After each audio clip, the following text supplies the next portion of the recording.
বর্তমান প্রজন্মের জনপ্রিয় অভিনেত্রী তাসনিয়া ফারিন নাটকেই তার বিচরণ। গত বছর ফাতিমা নামে একটি সিনেমা দিয়ে বড় পর্দায় অভিষেক হয় তার। এবার নতুন একটি সিনেমায় অভিনয় করছেন বলে জানা গেছে।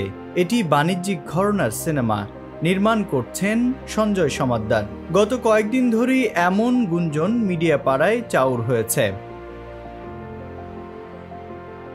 জানা গেছে শরীফুল রাজের বিপরীতে ফারিন এতে অভিনয় করবেন।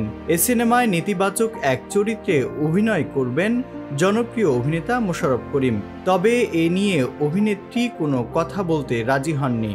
অন্যদিকে দুই পুরুষ শিল্পীর বিষয়ে নিশ্চিত করে পরিচালক জানান, ইতোমধ্যে এই দুই শিল্পীর সঙ্গে চুক্তি সম্পন্ন হয়েছে। তবে নায়িকা নিয়ে এখনও রয়েছে বিভ্রান্তি। কিছুদিন আগে তানজিন তিশার নাম আসলেও এখন বলা হচ্ছে তাসনিয়া ফারিনের কথা।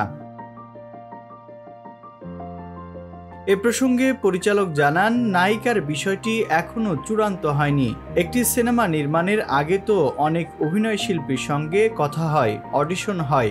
আমার নতুন সিনেমার ক্ষেত্রেও তেমনটাই হচ্ছে।